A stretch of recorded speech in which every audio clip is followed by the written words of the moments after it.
Hey guys, welcome to an interesting video on Wild Rift. So today we are back with a Jinx supplementary guide, and today we're going to be talking about the classic blaster build on Jinx.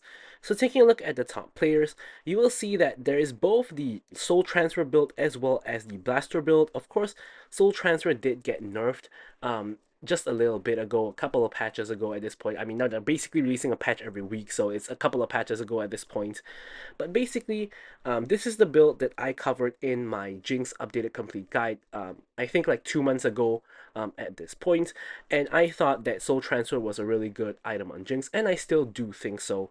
But however, Blaster is also a very good item on Jinx, and we'll talk a little bit more about Soul Transfer versus Blaster when we get to the gameplay itself. But basically, this is the classic Jinx build that Jinx has basically been building for years, honestly, ever since Blaster was a thing, and of course before Soul Transfer came out. So basically, you're gonna start off with the Glendus Grease with the early AD and the Omnivamp, and then straight into Bloodthirster for the nice early game AD, as well as of course the shield and defensive capabilities on top of the physical Vamp. And then of course you have Hurricane, which is of course going to allow you to attack multiple people at the same time. Of course, Jinx all about team fights. You want to get those resets. You want to get the damage off onto all of your opponents. And then Blaster of course gives you the bonus range to give you that extra poking capability, as well as of course the extra burst damage just to hopefully kill one person and get a reset. And then you have your normal IE for your extra crit damage, as well as more reminder for your armor pen and grievous wounds. And the runes, it's the standard ADC loadout. And for the spells, normally I like to take Flash with Ghost. Now Ghost is really good on Jinx because when you get those resets, basically you can outrun anybody with Ghost plus your passive reset. And also, of course, if you need to really run away, you can use that as well. But of course, if you really need Cleanse, Cleanse is also a good option. Like if there's a lot of CC, Cleanse is probably going to be better than Ghost, because if you get CC, you're not running anywhere, right? So anyways, with all that said, now let's take a look at our gameplay itself. Okay, so let's talk about the gameplay itself. Of course, we're rocking that Star Guardian Prestige skin that you guys haven't actually seen on the channel yet. Of course, it's been out for a really long time, coming from that event that basically everybody could get for free. It's pretty simple. Most people got it within the first week or so. I think I took about a week or so as well, and it's like a month-long event. So basically, as long as you play consistently, it's basically a free Prestige skin for everybody. And so let's first talk about the main subject of the video, which is Blaster versus Soul Transfer. Now, I think both of these are really good items just for different reasons, and I'm just going to get into it real quick. So basically, Soul Transfer has pros and cons. Right? So the first pro of Soul Transfer is, at the end of the day, it gives you a lot better DPS compared to Blaster, right? Because Soul Transfer actually inherits the range you get from your rocket form, so you get that extra range on Soul Transfer as well. And spawning 2 clones is going to allow you to do a lot more DPS than that little bit of burst damage you get from Blaster, right? But the main con of going for Soul Transfer is that you normally go for it as a third item, only having 1 crit item, right? So since it scales off your crit rate, as a third item or as a third item slash second crit item, it kind of sucks, right? But you can't really go for it after IE and after Mole Reminder, because you really want that attack speed you get from it. And you of course also, as Senna flashes in under tower here, Milio picks up the kill. I'm trying to chase onto Corki, doing the damage onto Corki. Corki jumps onto me, pops the barrier, and this is where you can really see how strong barrier is, and he gets the kill onto me because of the barrier. I've been promoting barrier in some of my recent videos, and that's one of the reasons why it's really strong in those early game fights. But anyways, back to the topic at hand. So going for it as like a third item with only like 50% crit at this point means that Soul Transfer is not really going to give you all that much. You really need to get into your IE for it to really kind of come online at 75% crit. So it's kind of like kind of like Jinx is really like a 3 item kind of ADC. But with Soul Transfer at 3 items, you're kind of in this awkward position where you should be spiking, but you're not really spiking very hard because of Soul Transfer, making your build pretty awkward, all things considered. So that's kind of the main con of Soul Transfer, but in the grand scheme of things, when you hit like 4 items, you're just going to get so much extra DPS with the Soul Transfer. Whereas with the Blaster, it's a much stronger 3 item power spike compared to the Soul Transfer. Right? As we catch Senna out completely, I think if that was not Senna, I think we kill her there, because she landed into the traps as well, but because she became unable to target because of her mist, we are not able to finish the kill onto her. So with the blaster, you of course get a couple of other pros as well, right? Firstly, you get that extra range for poke, and in those like mid-late game team fights where basically everyone's just walking around and no one is really engaging, that extra poke damage can come in very handy to just chunk out enemies before the real fight begins. Other than that, of course, you also get that burst damage from like the Storm Razor component of it, and you also get, of course, the wave clear, right, from the static shift passive. So the wave clear is of course handy because Jinx doesn't really have amazing wave clear. Of course, when you get Runans, it's a little bit better, but you still don't have the best wave clear, so having the extra wave clear is nice. And the burst damage is really helpful if you're trying to burst down a single target and get a reset, which of course is definitely what Jinx kind of always wants to do, right? You always want to kind of burst someone down, get a reset, and then go for other targets. So it kind of does play very well into her play pattern. So basically, at the end of the day, both Soul Transfer and Magnetic Blaster kind of have their own pros and cons. So it's really which one you prefer / which one is more suitable for the fight. Right? Like for example, if the enemy team is very, very tanky, then probably Blaster is not the best way to go because their burst damage is not really going to come into play very much, and probably the extra DPS from Soul Transfer is probably just better. Whereas if the opposite situation happens where the enemy team is very squishy, then maybe that burst damage from Blaster is going to help you get that first reset and then take over the fight from there. So it's a little bit about the situation of the enemy team, as well as, of course, also which is your own personal preference. Nothing wrong with going for only Soul Transfer or going for only Blaster if that's what you prefer. So now that we've kind of covered that main topic of the video, let's take a look at what's happening with the gameplay. So here, we're playing with Emilio against a Corki Senna. So, of course, Emilio is a pretty good support for Jinx. Jinx generally likes to play with enchanters, right? And maybe I'll talk a little bit more about that later on because action is happening right now. Shyvana's coming in for a gank after getting a kill onto Bran, runs straight into a root and takes a ton of damage. And here Emilio is trying to fend them off, as am I. I'm just basically blasting them at max range, but I'm taking a lot of damage. And here Senna root comes in onto me. I'm running away so that I don't get rooted in a dangerous position. However, this interrupts Shyvana's recall. Now, Shyvana must be shopping because she's just standing still under the tower, taking damage for free from the Graves, who's trying desperately to finish off the kill. Now, the wave is crashing in, and Shyvana finally comes out of the shock, but only to see herself and Emilio die. Eventually, I follow them to the Grave, but Graves tanks a tower shot, and I get a kill back in return. Echo comes in to try to clean up, doesn't actually stun anybody. Corki with no mana now. Echo tries to ult back in, misses the Corki, flashes onto the Corki, tries to finish Corki off. Corki pops the barrier, and Echo finds himself in trouble. Senna flashes forward for that final auto and picks up the kill onto the Echo, which is not great for my team, right? So back to the initial conversation. So with Emilio, this kind of works out very well. I think, of course, the best supports for Jinx are going to be like Yuumi and Lulu, of course, but closely behind are other enchanters like Soraka and Emilio. Of course, Emilio gives you that extra range as well, and with your rocket range combined with Emilio's range, you basically are kind of untouchable in the mid to late game when your rocket range reaches the max, and of course, Emilio also gives you the max, like extra range. So you will basically be able to go in a safe position, assuming you're not getting flanked, of course, like we are now by this Corki, and you're going to be able to, of course, just blast people from afar. So here we're trying to cautiously approach the fight. We get the ulti onto the Graves, but Graves is like full HP, so that wasn't really who we're targeting. Here Senna is pretty low. We get a couple autos onto her, but Graves is now chasing us down, almost kills us, but we're able to kind of kite him out and bait him a little bit for our team to hopefully finish him off. He's getting pretty low, but Echo instead is the one that dies trying to chase the Graves. Echo doesn't look like the best player at the moment, unfortunately. He's just chasing people down and dying instead of killing them. And we're also against a very tough matchup of Corki and Senna. Right? Senna, of course, is a very strong lane bully, and Jinx is not strong in the early game whatsoever. Corki himself is also pretty strong in the early game, early to mid game as well. So we are definitely kind of suffering a little bit. Now here, I know my team is coming, so I'm actually kind of baiting the Corki in. Emilio gives me the range extension, allowing me to rocket down the Corki. Now here I'm expecting to kill him. We slowly rocket him down. I pop the ulti, but unfortunately the barrier blocks the ulti damage, and I have to flash to finish the kill onto the Corki. So in the end, he does die, but he does like basically trade barrier for my flash, which is definitely a good deal for him.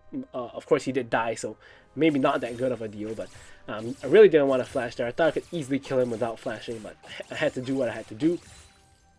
So yeah, we are definitely suffering against Corki and Senna. I'm 1k gold down on the Corki. As I said, Corki is very strong in the early game and can definitely bully me very easily, you know, which is what he's been doing basically the entire game.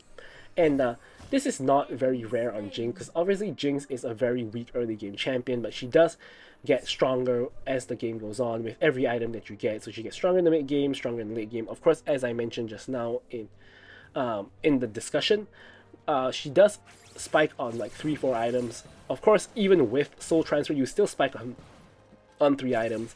Here we're trying to bait the Corki in because Melio was actually trapping in the bush, but I don't know if that bush is warded or Corki was just very map aware, but he doesn't take the bait, doesn't go in on me. Because if I was the Corki and I see a Jinx away from tower, I would be dashing on top of her head and trying to kill her. But he doesn't. So either, as I said, either there's a ward there or he is just very aware of what's happening now. However, Melio is no longer here, so now he catches me out and I'm going to have to ghost away to ensure that he doesn't just run me down, which is very likely considering how fed he is. Now here Ornn is TPing to the lane. He wants to go for the Corki, but I don't see how we're going to do that when Corki is under tower. Now we could go for a 3-man dive on him, but that is going to be pretty risky. Ornn gives me the crafting, which is very helpful in terms of me just getting items. And here we're going to work on this tower. So as we work on this tower, Ornn is going for Corki. So now when we see that, we're going to focus Corki immediately. For some reason, Melio is tanking tower instead of Ornn. Melio dies, which in the end makes it a 1-for-1 trade, which is really not that good considering we could have easily done a 3-man dive with Ornn tanking, and this would probably mean that everybody survives and Corki just dies. But unfortunately, somehow Melio ended up tanking and it ends up becoming an even trade. Now here Graves is coming in, but we're going to be able to reset off this tower, which is exactly what we do. Ornn is now ulting to slow him down. He tries to flash away. We don't unfortunately hit the traps, and Ornn doesn't hit the knockup either. So here I do the max damage I can to him, and then I try to rocket him down, but of course he's a little bit too high HP for that, so he does survive pretty easily, to be very honest. That was very ambitious from me, but honestly with Jinx ultimate, I tend to use it pretty freely because really there's not that many opportunities to use it. It's probably going to come off cooldown by the time I need it the next time. It's already more than halfway off cooldown, so I use it pretty liberally. And here we're trying to get this mid wave. With the Ornn crafting, we are able to actually pick up Brunan's Hurricane while on the map, and we're actually full health, full mana. Of course, we have Melio to heal us, as well as Bloodthirster, and we also have, of course, the blue buff just for unlimited mana, right? So here, fight's kind of breaking out. I'm trying to stand behind my front line and just DPS some people down, right? So Poppy's really low. I was thinking I could reset on her, but unfortunately, she survives, so we don't get the reset. We go for the ult into the fight, but it doesn't hit the Poppy. Poppy is still on 1 HP, but now I'm pretty low myself, so I'm using the Ghost movement speed to kind of run out. Poppy's still 1 HP. Senna and Corki are like not really that low, but here I hit the W onto Poppy. Poppy still doesn't die. I get hit by a Senna Q auto, and I'm now 1 HP myself, so I'm definitely going to have to get a recall here just to restore my health. And unfortunately we don't pop off there. We could have maybe gotten a kill, went crazy, and then started killing other people, but sometimes it's just not to be, right? That's one of the kind of annoying things about Jinx, which is that especially in those like earlier fights, like before you get to like insane item breakpoints, you really are reliant on getting the initial kill or assist to, you know, get your extra attack speed and movement speed to then take over the fight. And if you don't do that, you are gonna do decent DPS, but you're not gonna be like, you know, just killing people and you know, things like that, right? So unfortunately we don't quite get that. Echo gets a split push off, gets a tower, but we know everybody's kind of going up there to chase him. He does get escape though, and Ornn and Senna are actually kind of semi getting caught here. Ornn pops the ulti to slow them down and hits it. And here I'm just going to try to focus the Brand to get the reset. We do get the reset onto the Brand, but now there's a fight on two fronts. Me and Ornn on one side, and the other side we have Graves and Corki coming in. And now I'm kind of caught, so I'm going to have to flash over to a safer position. But unfortunately there's no real position that's safe when there's a very, very fed Graves with two full items flashing on top of your head and just blasting you with his shotgun. Unfortunately, we cannot really do anything about that. And the enemy team picks up a clean ace, and this gives them a free Baron. So at this point in the game, I'm thinking that, oh boy, like we are not in good shape whatsoever. The goal lead is for the enemy team is 9k right now, and yeah, so this is definitely one of those games that I think that you cannot really afford to wait for soul transfer. You really need that blaster, because by the time you wait for soul transfer and like the game is going to be over by that point. So when I'm behind, it's also when I prefer to go for blaster to get a spike earlier on, because as I said, soul transfer is more DPS, but you kind of spike a little bit later. Enemy team makes a mistake by overstaying. We get the reset onto the Poppy, trying to blast the next target. Unfortunately, we're not killing any of them until we get the shutdown onto the Graves. So that's a really huge fight for us. Gives me a ton of gold. And clearing this mid wave also gives me a ton of gold. And unfortunately, as you guys can see, I have the most gold on my team, almost at 11k. But you have like Graves and Corki, who's way more fed than I am. And you have Brandon Senna, who's just closely behind where I am. So you can see the entire enemy team is really, really fed. And off of that mistake, their goal lead is still 9k, because of course they have the Baron, right? So they're going to push down towers and get all that standing goal. That's exactly what they've done. So unfortunately, that isn't really that big in terms of turning the game, at least not yet. Now Cork here taking a pretty dangerous position. Ornn tries to catch him out but doesn't quite get it. Now I'm just in the backline, just blasting whoever I can, which is not really very significant at the moment. So here I get the blaster off of course the Ornn crafting, and I am now on the 3-item spike, right? So I'm really I wouldn't say I'm looking to fight, but I'm ready to rock and roll if a fight breaks out. Honestly, now Ornn is kind of playing around us, which is amazing, because basically with the front line of Ornn, we can of course get into a situation where we can just stand behind him, and then we can hopefully look to find picks or to just win team fights in general. Now here Shyvana's coming in off of a flank, and Ornn is engaging with the ulti. Very nice engage by the Ornn. Senna left pretty low. We get the last auto on her for the kill and the reset. Graves is running for the hills, so we're not going to be able to get him. However, Poppy runs straight into us, and Corki is on the other side as well. Now here, I like what Ornn called there. He wanted to go for Corki and ignore the Poppy, which is definitely the right call, but unfortunately Poppy was kind of distracting the entire team. Now here I'm trying my best to DPS behind my Ornn. We get the kill onto the Poppy, giving us the reset.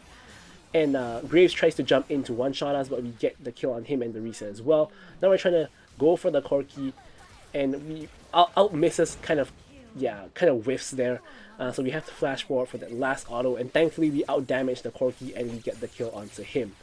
Now this is a pretty huge fight, because we got quite a bunch of kills, and this also allows us to pick up the dragon. And although the dragon is sold for neither team, at this point the dragon is valuable to us because it is an objective bounty, and I'm basically life-stealing off of this entire dragon. I've also gotten IE off of the Ornn passive, so I'm definitely at a very huge power spike right now, and I'm just going all over the map, just farming. And Ornn for some reason is finding me for farm. Now here is just kind of habitual that I'm just recalling. I'm full health, full mana with Ornn crafting, and I recall and buy a longsword, which doesn't really make sense at all. But it's kind of just the habitual recall after a huge fight. So I was thinking in the game, like, what am I doing? Like, why am I recalling? But anyways, a fight breaks out whilst I'm still walking back out to the lane, and thankfully my team is able to disengage. We of course now are in a lot better position now that we have the items and now we have the damage. So now we just need to make sure we don't die, stay behind our team, and do the DPS, and we should be able to win the fight for our team. Now here, Shyvana is completely getting caught out. Me, Melio, and Ornn trying to get into position. You can see I'm not walking in yet because my Ornn is not yet here. Ornn now gets off a pretty good ult, allowing me to get off the first reset. Graves is completely stuck in the pit. We're going to just kill him just right then and there. Now we get the resets. Poppy's going to go down next. We actually pick up the quadra kill, and we get the Baron next, and I'm actually chasing Corki for that penta. Now unfortunately Corki is a little bit too speedy. We don't hit the W, so unfortunately there's no penta for me there. However, I'm just very happy that we are now in a winning position. Now out of nowhere we've caught up in gold to the enemy team. We have Baron, and we are ready to just push down for the win. And here you can see we're just DPSing down the tower, DPSing down the Corki shield bow pops, Bloodthirster pops, and yeah, the game's basically just won at this point. Corki cannot defend by himself, and yeah, huge comeback from us. And yeah, I'm gonna leave you guys with the stats as usual. Thank you guys so much for watching the video, and goodbye.